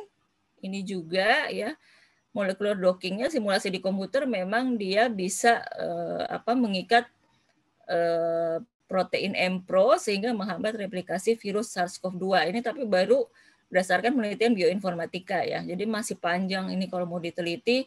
Dari bioinformatika harus in vitro dulu, setelah in vitro dia harus in vivo pada hewan coba, baru uji klinis. Ini juga sama sebenarnya, ini tapi sudah uji praklinik ya. Kandungan sineol yang ada pada kayu putih maupun eukaliptus itu bersifat anti radang dan mengurangi inflamasi di paru. Jadi sebenarnya potensinya ini lebih realistis kalau dilakukan uji kliniknya secara pemakaian secara inhalasi misalnya pada pasien COVID-19. Ini saran saya waktu itu saya berikan untuk Kementerian Pertanian ya. Kalau untuk klaim antivirus itu masih panjang sekali karena dia harus uji cobanya dengan in vitro, in vivo pada hewan hingga uji klinik. Nah, kemudian ada lagi herbal yang populer juga dipopulerkan oleh beberapa ustadz, yaitu kustul hindi. Karena apa? Karena kustul hindi ini ada di dalam hadis ya, jadi termasuk sunnah Rasul gitu ya. Dan memang si kustul hindi ini punya riwayat dari zaman Rasul dulu sampai sekarang itu digunakan untuk keluhan-keluhan pada sistem pernafasan, pada saluran pernafasan. Jadi misalnya ada pilek, ada sakit tenggorokan, ada batuk, ada sesak nafas, ada demam, itu di Timur Tengah terutama ya biasa dipakai Kustul Hindi. Kustul Hindi ini sebenarnya asalnya dari India ya, makanya namanya adalah Indian Costus. Dan pada penelitian memang sudah terungkap dia bersifat imunomodulator ya. Tetapi saya tetap ngasih peringatan karena apa? Karena si Kustul Hindi ini adalah spesies tanaman yang sudah langka pada masa ini. Sehingga rata-rata atau sebagian besar itu sudah dipalsukan juga. Dipalsukannya itu dengan apa? Dengan tanaman lain ya, dengan misalnya Aristocolia spesies ya, yang si Aristocolia ini kalau diminum jangka panjang dia punya efek buruk, yaitu nefrotoksik ya, bisa merusak fungsi ginjal dan juga bersifat karsinogenik ya, memicu kanker. Jadi makanya untuk Kustul Hindi ini karena kita susah membedakan mana Kustul Hindi yang asli atau itu sudah dicampur sama yang Aristocolia sehingga dia tidak murni lagi Kustul Hindi, atau dia benar-benar diganti dengan Aristocolia sehingga itu merupakan Kustul Hindi yang palsu, kita sulit membedakan. Makanya saya menyarankan tidak memakai jangka panjang. Jadi bukan untuk pencegahan COVID-19. Jadi kalau sekadar untuk meredakan gejala-gejala yang ada saat terkena COVID-19 itu masih mungkin ya. Nah, intinya WHO ini mensupport ya pemakaian traditional medicine, tetapi yang scientifically proven ya, yang terbukti secara ilmiah. Dan ini salah satu upaya kami juga, kami PD POJI, Perkumpulan Dokter Pengembang Obat Tradisional dan Jamu Indonesia juga melakukan uji klinik ya, jamu atau herbal imunomodulator asli Indonesia yang paling perdana untuk COVID-19 di Wisma Atlet. Saat ini sedang dalam masa, laporan akhirnya sedang masa review oleh Badan POM. Jadi ini udah slide saya yang terakhir, jadi maaf jadi panjang ya, karena memang yang dibahas ini banyak, saya sudah coba menyingkat. Jadi banyak herbal yang telah digunakan turun-temurun ya, dari generasi ke generasi, yang berpotensi dimanfaatkan dalam menghadapi pandemi COVID-19. Karena apa? Karena bersifat imunomodulasi. Kemudian dia ada sifat anti peradangan dan sifat antivirus. Ya, terlebih pada masa adaptasi kebiasaan baru ini sebenarnya relevan ya dipakai untuk memelihara imunitas. Dan sebenarnya juga sudah terkonfirmasi keamanan dan khasiatnya melalui penelitian in vitro, praklinik, dan ada yang sudah terkonfirmasi melalui uji klinik. Ini yang sifat imunomodulasinya ya. Kemudian ada nilai plus lainnya yang kita dapatkan, ya ini pengembangan pemanfaatan herbal dalam negeri. Kita itu artinya menjaga warisan pengetahuan tradisional tentang penyehatan atau tentang penyembuhan. Dan dengan melalui penelitian kita berarti memudayakan tradisi ilmiah ya. Kemudian dengan kita coba kembangkan herbal dalam negeri gitu, dengan kemudian memanfaatkan, memakai, artinya kita memajukan juga perekonomian dan pertanian dan industri dari bangsa kita sendiri. Jadi arahnya memang ke arah kemandirian kesehatan. Jadi demikian yang bisa saya sampaikan. Saya mohon maaf kalau ada salah kata. Saya kembalikan kepada moderator Ibu Dede. Terima kasih. Assalamualaikum warahmatullahi wabarakatuh. Waalaikumsalam warahmatullahi wabarakatuh. Terima kasih Bu Dr. Ingrid dengan ulasan yang begitu sangat detail sampai ke unsur-unsur herbalnya. Dan untuk ini saya punya catatan tadi sendiri adalah untuk jintan hitam dan madu itu lebih cepat untuk COVID-19. Yang alhamdulillah saya juga sudah melaksanakan itu, memberikan kombinasi antara jintan hitam dengan madu untuk teman yang COVID. Alhamdulillah juga itu memang cepat, dan kebetulan saya juga sehari-harinya juga di samping ini kita juga punya sampingannya untuk herbal yang kebetulan mungkin saya tidak usah sebut di sini, tapi alhamdulillah untuk COVID alhamdulillah sudah memberikan beberapa kontribusi yang bagus untuk beberapa pasien untuk menolong mereka dari COVID-19. Ada banyak pertanyaan di sini di chat room kita, semuanya ke Dr. Ingrid, kini penasaran ini barangkali ya. Yang pertama dari Dr. Megawati Wijaya, Dr. Ingrid, oh ya materinya di-share ke peserta via link materi ke email megawati872@yahoo.com. Nah, gitu. Bagaimana Dr. Ingrid? Iya, nanti saya share. Saya coba share di link materi kali ya. Ya, boleh. Nah, oke. Yang kedua dari Mbak Sheila Maitania Utami. Dr. Ingrid izin bertanya, Saya tertarik dengan kombinasi Nigella sativa dan madu tadi. Nah, itu jintan hitam ya, Mbak ya. Apakah hasil uji klinik di Pakistan tadi membuktikan bahwa kombinasi keduanya sudah dapat digolongkan sebagai herbal imunomodulator? Lalu kiranya berapa dosis pemberiannya? Terima kasih. Mungkin bisa langsung jawab, Bu Ya, Dr. baik. Ingrid. Saya langsung jawab ya. Ya. Ya, jadi begini. Jadi sebenarnya sebelum uji klinik pada kasus COVID-19 tersebut, sativa dan mad bersifat imunomodulator, tapi memang tidak spesifik untuk COVID-19 dulunya. Memang dia punya sifat imun,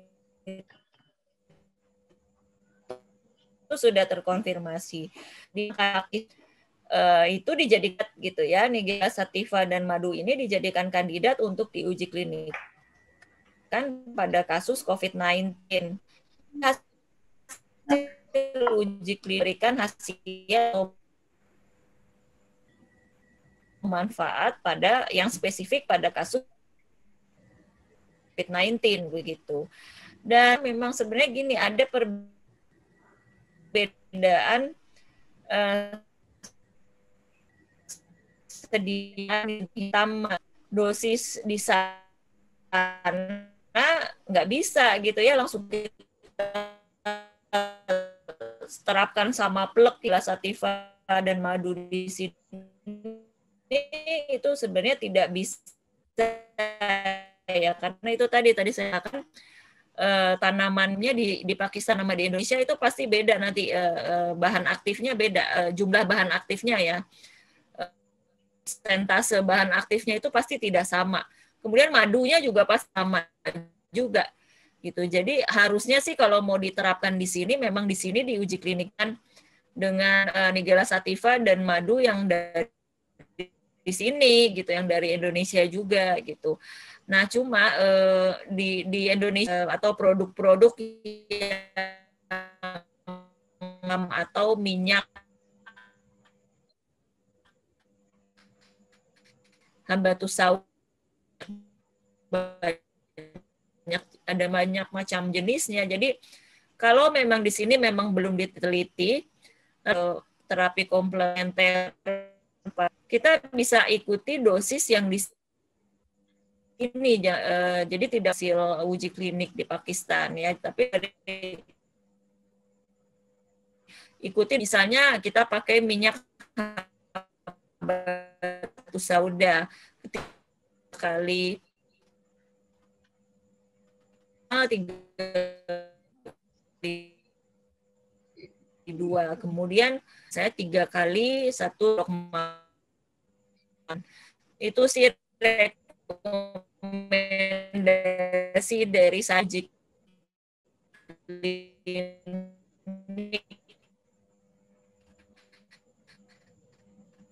jinten hitam dan madu.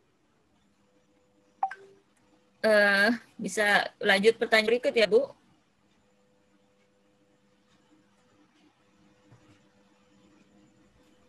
Assalamualaikum.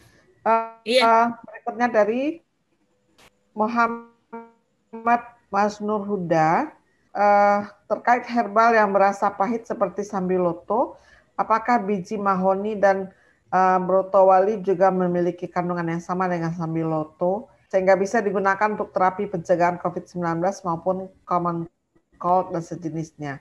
Terima kasih. Iya, jadi gini, kalau biji mahoni ini kita belum tahu ya, walaupun misalnya sama-sama rasa pahit, kalau kita gunakan untuk pencegahan ataupun komenten, tahu ya. Tapi kalau sifat memelihara kesehatannya, bisa saya anjurkan selain sambiloto ini sudah terkonfirmasi dia bersifat imunomodulator ya, yang artinya memodulasi umum, bisa kita gunakan juga sebagai upaya pencegahan ataupun terapi komplementer COVID-19 untuk kasus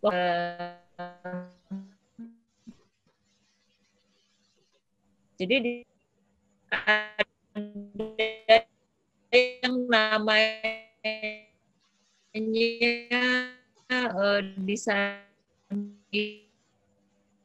itu air brotowali.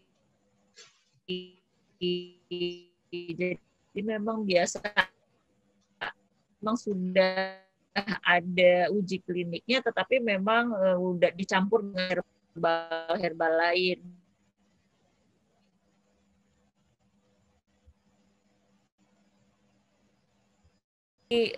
Terputus ya tadi ya. Saya tadi terlempar masuk lagi. Udah kedengeran suara saya? Iya. Oke. Jadi kalau brotowali itu sedang diuji klinik di India.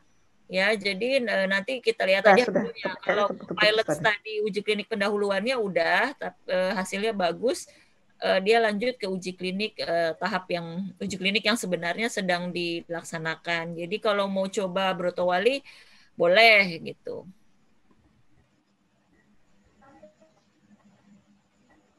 Begitu Bu. Ada lagi? Oke. Kemudian ada pertanyaan lagi Bu. Ya. Ada dari Go Help Sunario. Dia bertanya untuk Dr. Ingrid, apa yang disampaikan apakah hanya literatur review atau memang pengalaman klinis dari Bu Ingrid? Apakah sudah ada hasil penelitian Bu Ingrid yang sudah dipublish? Karena dia search di Google oleh Bapak ini di Scholar Scopus kok tidak ada gitu. Terima kasih. Ya, tadi siapa Pak? Siapa? Saya nggak ngeli. Go Help Sunario. Oh enggak ada ya di chat saya. Nggak apa-apa, saya jawab Bapak aja. Sunario kan bidang herbal. Iya. Iya, jadi itu yang saya ungkapkan adalah memang kebanyakan literatur review dan sebenarnya pengalaman juga. Makanya kan tadi saya menyinggung empirik juga ya, empirical base, experiential base. Jadi juga artinya pengalaman pribadi maupun pengalaman dari teman-teman sejawat dokter herbal. Kalau mengenai memang kalau uji klinik kami yang saya lakukan memang karena saya ada beberapa hak paten yang sedang saya urus, memang sengaja tidak saya publish di jurnal ya. Termasuk waktu itu penelitian S2 saya pun saya sengaja tidak publish di jurnal karena saya menghindari memang gitu ya, karena ada hak paten untuk formulasi dari sediaan herbal yang saya teliti. Jadi memang saya sengaja tidak mempublish. Tetapi secara umum saya pernah publish di banyak conference internasional di proceeding ya, tetapi kan tidak detail kalau di proceeding. Kemudian kalau uji klinik yang saya dan teman-teman lakukan di PD POJI itu kan uji klinik perdana untuk COVID-19 ya di Indonesia, ini kami yang pertama dan baru kami yang selesai ya. Untuk uji klinik herbal imunomodulator ini di Wisma Atlet, setelah kami ada beberapa yang sedang uji klinik juga dan baru kami saja yang selesai. Dan uji klinik ini bekerja sama dengan LIPI, UGM, industrinya Kalbe Pharma, kemudian dengan Balitbangkes dan tentunya dengan Ristek BRIN ya, Kemenristek BRIN. Uji klinik kami sepakat untuk tidak membuka dulu ya. Karena apa? Karena sedang direview oleh Badan POM. Jadi kami nggak mau misalnya mengikuti orang yang sudah cuap-cuap duluan sebelum di review Badan POM, kita tidak mau ya, tapi kita ingin itu di review Badan POM dulu, baru kalau sudah lampu hijau baru kita informasikan. Bahkan nanti ada rencana juga sih publish ke jurnal, karena kan ini dengan institusi yang besar ya, dengan Ristek BRIN dan LIPI itu biasanya memang ada publikasi di jurnal gitu. Apalagi tadi ya pertanyaannya? Itu saja ya. Untuk herbal yang kami teliti, saya tambahkan deh, untuk herbal yang kami teliti itu ada sambiloto, ada meniran, ada jahe merah dan sembung. Kemudian ada jamur Biceps militaris. Itu yang kami uji klinikan.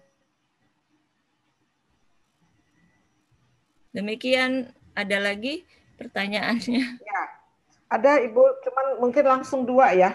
Ada yang bertanya apakah empon-empon dapat dikonsumsi dalam waktu yang panjang, apa ada efek samping, atau satu lagi bagaimana mengetahui dosis dan lama penggunaan herbal? Ya, jadi pertama yang empon-empon ya, yang empon-empon itu aman untuk pemakaian jangka panjang ya, bahkan sampai seumur hidup kita pun nggak apa-apa, karena memang itu sebenarnya bahan-bahan yang memang biasa kita gunakan juga untuk bumbu masak, dan pasti kita ketika meminum empon-empon yang sifatnya segar ya, yang kita bikin sendiri, nggak mungkin kan kalau kita sekali minum 7 kilo, 10 kilo itu kan nggak mungkin ya, pasti kita nggak akan mampu kalau minum misalnya 7 kilo, 10 kilo itu yang memang tidak aman ya, kalau kita minum 10 kilo sehari, setiap hari, jangka panjang ya itu pasti tidak aman. Tapi kalau kita konsumsi dalam batas yang sewajarnya, misalnya jahe yang kita pakai misalnya 10 gram, 20 gram, misalnya kunyitnya 30 gram, temulawaknya juga 30 gram, itu masih oke, dan memang batasan atau rentang dosis, rentang takaran dari bahan segar itu luas ya. Seperti halnya kita makan cabai gitu ya, makan cabai mau cabainya 1 sama cabainya 20 juga masih aman gitu kan. Tergantung memang ke tingkat kepekaan dari seseorang itu kan berbeda-beda ya. Sensitivitas dari orang itu bisa berbeda-beda. Jadi memang karena ini fungsinya, kalau empon-empon ini bukan sebagai obat, maka atau lebih tepat kita sebut minuman fungsional, itu bisa rentang takarannya luas, dan tapi tidak mungkin kita bisa mampu konsumsi secara berlebihan, makanya dengan konsumsi yang sewajarnya itu aman untuk jangka panjang gitu. Kemudian yang kedua apa tadi Bu, jadi lupa pertanyaan kedua. Bagaimana untuk mengetahui dosis dan lama penggunaan herbal? Dosis tergantung herbalnya apa. Jadi kalau bertanya dosis mesti spesifik, mau nanya herbal yang mana ya. Kalau misalnya tadi herbalnya cuma empon-empon, tadi saya katakan rentang dosisnya luas. Kalau mau nanya ekstrak, herbal itu kan ada bentuk juga, bentuknya ekstrak misalnya. Kalau bentuk ekstrak, ada yang misalnya dalam kapsul, ada yang bentuknya tablet, misalnya ada yang bentuknya cair. Misalnya kalau kunyit gitu ya, kunyit ekstraknya itu kita bisa konsumsi antara 500 mg hingga 2000 mg sehari. Itu batas amannya segitu ya. Jadi tergantung keperluannya untuk apa. Misalnya kalau untuk untuk sakit osteoartritis, kunyitnya boleh dikonsumsi 3 kali 700 mg misalnya. Itu jadi memang harus kita lihat spesifik kasus per kasus juga gitu. Di samping kita lihat juga itu herbalnya dalam bentuk apa, dalam bentuk segar atau dalam bentuk kering atau dalam bentuk ekstrak begitu. Kemasan. Ya, oke. Berikutnya pertanyaan dari Ibu Penny Aryati untuk Dr. Azaki dan Dr. Ingrid. Dr. Azaki dulu nih. Orang yang paru-paru kanannya pernah kempes dan alhamdulillah sembuh setelah full pengobatan alternatif, apakah aman jika divaksin? Dr. Zaki jawab dulu, baru saya ke Dr. Ingrid.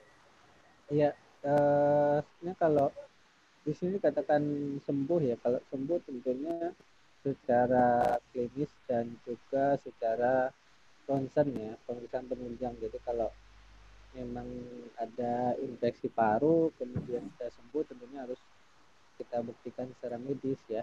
Jadi walaupun dia dapat pengobatan alternatif, ya kalau memang kondisi paru-parunya sudah terkontrol, misalnya pernah terkena pneumonia atau TB, dari kita bisa divaksin ya. Jadi dikatakan aman. Ya, terima kasih. Oke, untuk Dr. Ingrid, pertanyaannya adalah kunyit dan kunyit hitam apakah sama khasiatnya? Terus apakah kunyit bumbu masak yang dibakar dan diulek sama khasiatnya? Oh iya, jadi tadi pertanyaan pertama, apakah kunyit dan kunyit Kunyit dan hitam kunyit hitam sama nggak sama? khasiatnya?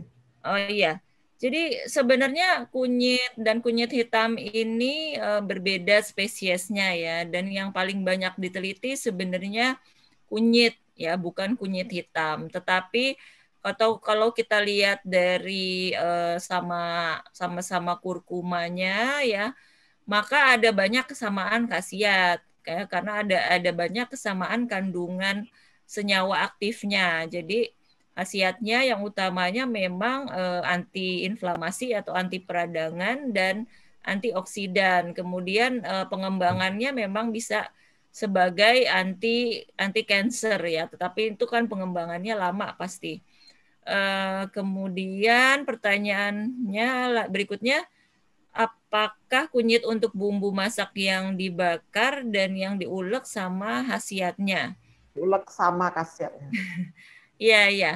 Jadi kalau ini memang belum diteliti ya secara spesifik membandingkan khasiat antara kunyit yang dibakar dengan kunyit yang diulek. Tetapi kalau kita berpikir secara logika gitu ya, kalau yang diulek ini biasanya dia akan lebih keluar zat aktifnya ya karena diulek ya, karena jadi semakin dibuka luas permukaannya, maka senyawa aktif yang terkandung di dalamnya itu akan lebih keluar. Jadi seharusnya lebih banyak khasiat yang diulek seharusnya ya. Tapi kan ini perlu nanti dibuktikan lagi begitu.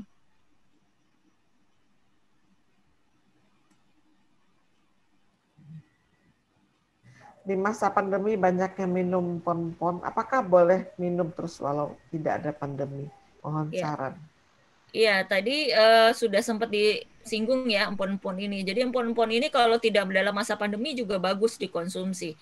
Saya sendiri juga tiap hari minum empon-empon ya dari zaman sebelum pandemi, dan itu membantu saya lebih fit gitu ya. Jadi banyak kegiatan tapi nggak gampang ngantuk gitu ya, lebih seger gitu ya.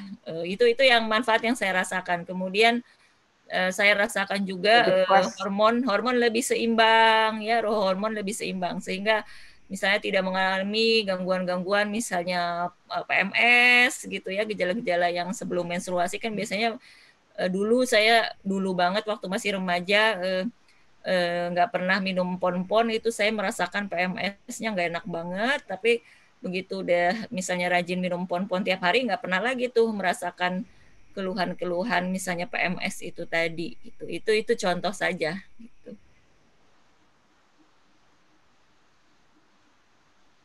Ada lagi Bu pertanyaannya? Banyak untuk dokter ini. Apakah Indonesia jamu-jamu ini dicobakan ke pasien yang dalam perawatan seperti dilakukan di India, Cina, dan Eropa? Iya, sebenarnya kan kalau saya lihat fenomena yang ada sekarang sudah langsung dicobakan kalau saya lihat ya.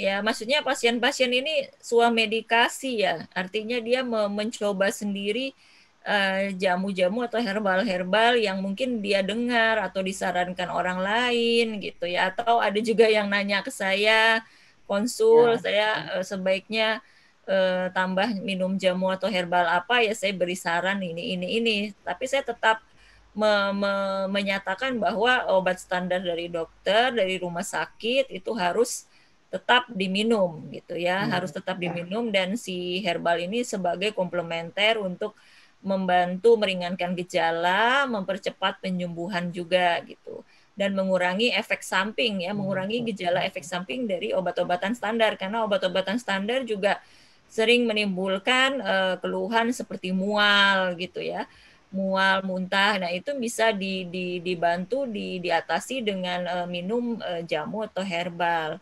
Kemudian kalau masalah ditanya boleh atau tidak ya saat ini karena bisa dibeli bebas tentu boleh-boleh saja. Cuma kan memang kalau dokter banyak yang belum menganjurkan, belum menyarankan karena memang Kalau dokter-dokter kan banyak yang belum familiar ya, belum familiar dengan herbal atau jamu Herbal, karena ya. memang waktu kuliahnya dulu tidak diberikan pengajaran tentang itu. Jadi hanya dokter-dokter tertentu yang memang mendalami jamu atau herbal saja yang paham. Nah, ya, jadi kalau ditanya boleh atau tidak, ya boleh saja gitu. Cuma memang di sini di Indonesia belum dipakai secara resmi dalam protokol pengobatan gitu. Di rumah sakit misalnya kan belum dipakai. Kalau di Cina, di India itu sudah secara resmi dipakai gitu. Nah, kemudian Dokter Ingrid, terkait dengan saffron, kandungannya apa dan manfaatnya apa? Ya. Jadi saffron ini memang dia herbal impor ya, tidak di sini, tapi banyak masuk sini ya. Dan termasuk herbal yang paling mahal juga nih, tergolong paling mahal ya. Kandungannya sih intinya senyawa-senyawa yang bersifat antioksidan juga ya, sama anti peradangan. Jadi ada senyawa-senyawa misalnya flavonoid ya, itu sifatnya anti inflamasi, anti peradangan dan antioksidan. Makanya banyak dipakai juga, dan dia sudah terkonfirmasi memang bersifat imunomodulator ya, meningkatkan respon imun. Juga ada beberapa penelitian yang mengungkapkan dia mampu menjaga kestabilan gula darah, kemudian mencegah kanker. Itu ada beberapa penelitian, tapi memang penelitiannya belum banyak sih gitu. Jadi ya kalau mau dicoba ya tidak apa-apa gitu, karena memang pasti memberi manfaat juga dengan beberapa khasiat yang sudah saya sebutkan tadi. Kemudian Dokter Ingrid, apakah kita boleh memilih menjaga imunitas dengan herbal dengan kearifan nenek moyang Indonesia saja dibandingkan vaksin? Ya, kalau saya sih menyarankan tetap harus vaksin ya, karena vaksin itu kan sifatnya memicu respon imun yang spesifik ya, artinya memicu pembentukan antibodi ya. Kalau herbal dari kearifan nenek moyang kita, yang dipicu bukan kekebalan yang spesifik, tapi kekebalan yang non spesifik ya. Jadi seperti yang tadi ada di slide saya. Jadi kalau mau lengkap perlindungan, dua-duanya memang ya, vaksin untuk memicu respon imun yang spesifik yaitu antibodi ya, antibodi yang spesifik untuk virus SARS-CoV-2, kemudian yang si herbalnya ini untuk memicu respon imun yang non spesifik ya, mengaktifkan sel T, misalnya mengaktifkan makrofag, mengaktifkan natural killer cell, kemudian memodulasi mediator seperti interleukin dan sebagainya. Jadi yang lengkap itu dua-duanya gitu. Oke. Untuk Dokter Zaki, apakah perlu penata laksanaan untuk ferritin yang tinggi pada pasien COVID? Berapa lama konsumsi pengencer darah post-COVID? Terima kasih. Terima kasih. Jadi yang sering memang komorbid ini adalah koagulopati. Jadi intinya memang perlu seperti antikoagulan ya.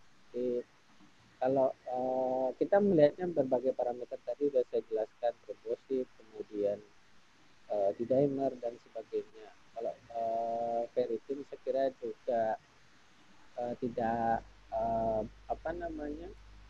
mutlak untuk mendiagnosis ya. Jadi tadi ada beberapa scoring yang menentukan apakah itu suatu koagulopati. Jadi kalau misalnya terjadi koagulopati atau trombus ya, itu biasanya kita memberikan heparin ya, semacam pengencer darah.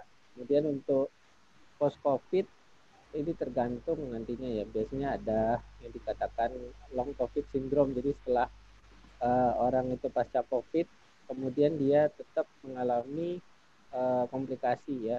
Seberapa lama ini sebenarnya kita tidak bisa mengetahui secara pasti, kecuali kondisi-kondisi yang permanen, misalnya fibrosis paru itu memang seperti fibrosis pasca TB. Tapi kalau misalnya koagulopati biasanya dia tidak permanen ya, tapi biasanya kita lakukan evaluasi ulang, dan pemberian pengencer darah tentunya tergantung klinis dan perbaikan dari parameter lab ya. Jadi demikian, terima kasih. Terima kasih Dr. Zaki atas jawabannya. Juga ini adalah pertanyaan terakhir. dari Webnas kita malam ini, karena saking berminatnya untuk masalah COVID dan herbal ini, begitu banyaknya pertanyaan sehingga kita waktu juga sudah lewat dari jadwal yang di awal. Kita minta terima kasih kepada Dr. Azaki, juga kepada Dr. Ingrid. Semoga kita bisa bertemu lagi di waktu berikutnya, karena herbal dan COVID sesuatu yang menarik untuk kita semua, karena perpaduan yang mungkin saat ini juga menjadi tren dalam dunia pengobatan di Indonesia, karena hasil alam kita yang sangat banyak yang bisa diolah untuk menjadi pengobatan tradisional. Terima kasih juga sampaikan kepada para partisipan kita yang sudah bertanya pada malam ini. Semoga bisa mendapatkan dan puas atas jawaban dari Dr. Azaki dan Dr. Ingrid. Selamat malam semua. Saya undur diri. Wassalamualaikum warahmatullahi wabarakatuh. Kita kembali ke Mbak Juwita. Demikian serangkaian acara webinar nasional dalam rangka donasi untuk korban terdampak COVID-19 yang bertema COVID Herbal. Mudah-mudahan acara ini menambah kompetensi bagi kita semua. Terima kasih kepada pembicara Dr. Azaki dan Dr. Ingrid. Bagi donatur, semoga selalu diberkahi rezekinya. Bagi saudara kita yang terdampak COVID-19, semoga dimudahkan segala urusannya. Kami ucapkan terima kasih atas segala partisipasi Anda. Saya tutup dengan Assalamualaikum warahmatullahi wabarakatuh.